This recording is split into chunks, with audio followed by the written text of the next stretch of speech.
नमस्कार मंडळी, महाराष्ट्रीयन मेजवानीमध्ये आपले खूप खूप मनापासून स्वागत। तर आज आपण उन्हाळा स्पेशल मस्त थंडगार आणि मऊसूत असा दही वडा बनवतोय। तर रेसिपी शेवटपर्यंत नक्की बघा आणि रेसिपी आवडली तर रेसिपीला लाईक करायला विसरू नका। तर सगळ्यात अगोदर दही वड्याला लागणारी चिंचेची चटणी बनवून घेऊ। तर चटणी बनवण्यासाठी इथे मी 1 वाटीभर चिंचेचा पल्प घेतला आहे। त्यानंतर गॅसवर कढई ठेवली। कढईमध्ये घेतलेला सर्व चिंचेचा पल्प टाकून घ्यायचा आहे। त्यानंतर या चिंचेच्या पल्पमध्ये पाव वाटीभर गूळ आणि अर्धी वाटी साखर टाकून घ्यायची। साखर आणि गूळ चिंचेच्या पल्पमध्ये मिक्स करायची आणि आता या चिंचेच्या चटणीला एक उकळी काढून घ्यायची आहे। तर या ठिकाणी बघू शकाल गूळ आणि साखर चिंचेच्या चटणीमध्ये पूर्णपणे मेल्ट झाली आणि आपल्या चटणीला छान उकळी आली आहे। आता या चटणीमध्ये टाकण्यासाठी इथे मी 1 चमचा काश्मीरी लाल मिर्च पावडर, अर्धा चमचा साधं मीठ, अर्धा चमचा काळं मीठ आणि अर्धा चमचा जिरे पावडर घेतला आहे। तर सर्व मसाले चिंचेच्या चटणीमध्ये टाकून व्यवस्थित मिक्स करून घ्यायचे आणि त्यानंतर आता ही चटणी फक्त 2 मिनिटं शिजवून घ्यायची आहे। 2 मिनिटांनंतर तुम्ही बघू शकाल चटणीला रंग छान आलाय आणि दाटसर चटणी तयार झाली आहे। आणि ही चटणी थंड झाल्यानंतर अजून थोडीशी घट्ट होते, त्यामुळे ही चटणी अजून आपल्याला शिजवायची नाही। गॅस बंद करायचा आणि तयार झालेली चिंचेची चटणी आता थंड होण्यासाठी बाजूला ठेवून द्यायची। त्यानंतर आता पुदिन्याची चटणी बनवून घेऊ। तर पुदिन्याची चटणी बनवण्यासाठी मिक्सरचं भांडं घेतलं। भांड्यामध्ये मुठ्ठीभर पुदिन्याची पानं आणि भरपूर असा कोथिंबीर टाकून घ्यायचा आहे। त्यानंतर यामध्ये 4 ते 5 हिरव्या मिरच्या, अर्धा चमचा साधं मीठ, पाव चमचा काळं मीठ आणि त्यानंतर यामध्ये 2 चमचे दही टाकून घ्यायचं आहे। त्यानंतर यामध्ये 2 ते 3 बर्फाचे क्यूब टाकून घ्यायचे आणि ही चटणी छान ग्राइंड करून घ्यायची। तर चटणी ग्राइंड करून घेतली आहे आणि चटणी ग्राइंड करत असताना यामध्ये थोडंसं पाणी सुद्धा टाकलेलं आहे। तर ग्राइंड केलेली चटणी बाउलमध्ये काढून घेऊ आणि तुम्ही बघू शकता मस्त अशी आपली हिरवी चटणी तयार झाली। आता तयार झालेली चटणी फ्रीजमध्ये ठेवून देऊ। त्यानंतर इथे मी 500 ग्राम इतकं दही घेतलं आणि हे दही मार्केटचंच घेतलेलं आहे। तुम्ही घरगुती सुद्धा दह्याचा वापर करू शकता। फक्त दही वड्यासाठी लागणारं दही आहे ते आपल्याला खूप जास्त आंबट नकोय। तर घेतलेल्या दह्यामध्ये अर्धी वाटी पिठी साखर टाकून घेतली आणि त्यानंतर थोडंसं पाणी टाकले। आता दह्यामध्ये पिठी साखर मिक्स करत आपल्याला हे दही छान असं 2 ते 3 मिनिट चमच्याने फेटून घ्यायचं आहे। तर या ठिकाणी तुम्ही बघू शकाल दही आपलं छान असं फेटून झालंय। आता हे दही छान थंड होण्यासाठी आपल्याला फ्रीजमध्ये ठेवून द्यायचं आहे। त्यानंतर इथे मी परत 1 वाटीभर थोडंसं आंबट असं ताक घेतलं। आता या ताकामध्ये आपल्याला परत 1 वाटीभर थंड पाणी टाकून घ्यायचं आहे। त्यानंतर या ताकामध्ये आपल्याला पाव चमचा काळं मीठ, पाव चमचा साधं मीठ आणि 2 चमचे पिठी साखर टाकून घ्यायची। मीठ आणि पिठी साखर या ताकामध्ये मिक्स करायची आणि त्यानंतर हे ताक सुद्धा आपल्याला फ्रीजमध्ये थंड होण्यासाठी ठेवून द्यायचं आहे। त्यानंतर वडे बनवण्यासाठी इथे मी 1 वाटीभर उडदाची डाळ 4 ते 5 पाण्याने धुवून घेतली आणि त्यानंतर रात्रभर पाण्यामध्ये भिजवून घेतली आहे। आता ही भिजलेली डाळ ग्राइंड करायची, त्यासाठी मिक्सरचं भांडं घ्यायचं आणि पाण्यातली डाळ काढून या मिक्सरच्या भांड्यामध्ये टाकून घ्यायची। त्यानंतर या डाळीमध्ये फक्त 2 हिरव्या मिरच्या टाकायच्या आणि सुरुवातीला ही डाळ पाणी न टाकता ग्राइंड करायची आणि त्यानंतर अगदी थोडंसं पाणी टाकून ही डाळ स्मूथ ग्राइंड करून घ्यायची आहे।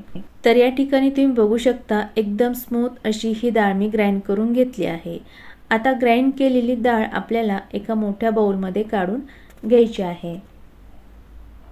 तर या ठिकाणी तुम्ही बघू शकता वड्यासाठी एकदम स्मूथ अशी डाळ ग्राइंड करून घ्यायची। आता ग्राइंड केलेली उडदाची डाळ आपल्याला हाताने 3 ते 4 मिनिटं छान फेटून घ्यायची, म्हणजे आपले वडे एकदम फ्लफी तयार होतात। तर या ठिकाणी 3 ते 4 मिनिटभर डाळ फेटून घेतली। बघू शकता एकदम फ्लफी झाली आहे। फ्लफी डाळ तयार झाली आहे की नाही ते कसं बघायचे, तर एका वाटीमध्ये पाणी घ्यायचे आणि पाण्यामध्ये ही उडदाची डाळ टाकून बघायची।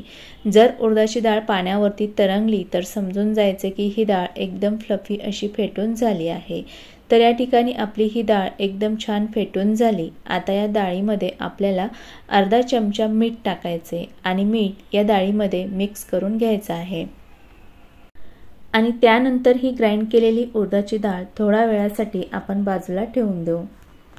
त्यानंतर या बाउलमध्ये मी भरपूर असं कोमट पाणी घेतले. पाण्यामध्ये थोडासा हिंग टाकून पाण्यामध्ये मिक्स करून घ्यायचं आहे.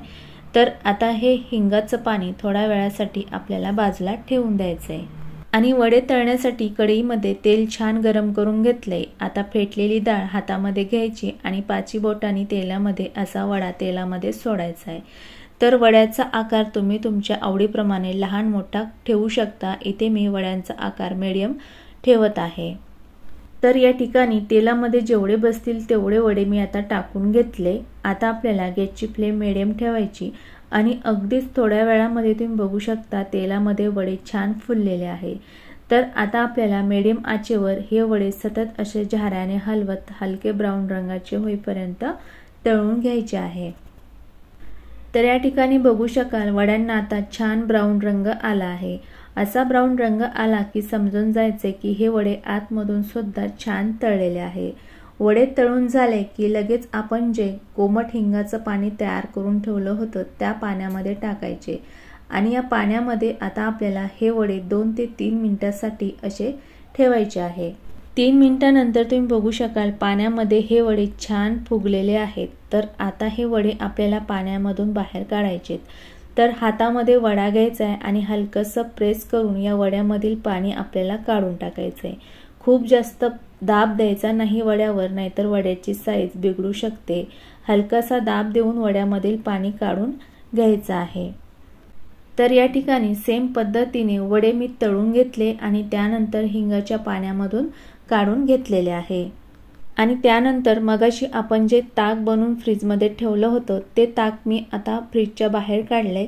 तर बनवलेले सर्व वडे या ताकामध्ये टाकून घ्यायचे आणि त्यानंतर ताकामध्ये हे दही वडे आपल्याला थंड होण्यासाठी फ्रीजमध्ये 15 ते 20 मिनिटांसाठी ठेवून द्यायचे आहे. 15 मिनिटांनंतर तुम्ही बघू शकाल या ताकामध्ये आपले दही वडे आता छान फुललेले आहे आणि मऊसूत या ठिकाणी आपले दही वडे तयार झाले. तर आता ताकातले दही वडे काढून आपल्याला सर्विंग प्लेटमध्ये काढून घ्यायचे आहे. आणि ताकामध्ये अशी दही वडे ठेवल्यामुळे या दही वड्याची चव सुद्धा खूप छान लागते. तर ही ट्रिक तुम्ही नक्की ट्राय करून बघा. आणि त्यानंतर आपण जे गोड दही बनवलेलं होतं ते भरपूर दही आता या वड्यांच्या वरती टाकून घ्यायचे. त्यानंतर या वड्याच्या वरती चिंचेची चटणी टाकून घ्यायची. तर चिंचेची चटणी थंड झाल्यावर तुम्ही बघू शकता छान घट्ट झाली आहे. तर भरपूर अशी चिंचेची चटणी टाकून घ्यायची आणि त्यानंतर आपण बनवलेली हिरवी चटणी वड्याच्या वरती अशी छान टाकून घ्यायची आहे. आणि त्यानंतर या वड्याच्या वरती थोडंसं लाल मिर्च पावडर टाकायचे. त्याचबरोबर याच्यावरती थोडंसं जिरं पावडर सुद्धा टाकून घ्यायचं आहे. तर या ठिकाणी तयार झाले मस्त थंडगार आणि तोंडात टाकताच विरघळणारा दही वडा. तर माझ्या पद्धतीने या उन्हाळ्यामध्ये असे दही वडे नक्की करून बघा, खूप छान लागतात.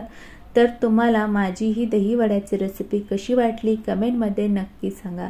रेसिपी आवडली असेल तर रेसिपीला लाईक करा आणि तुम्ही अजूनही माझ्या चॅनलला सबस्क्राईब केलं नसेल तर प्लीज सबस्क्राईब करा. परत भेटूयात अशाच एका नवीन रेसिपीसोबत. तोपर्यंत बाय बाय, टेक केअर.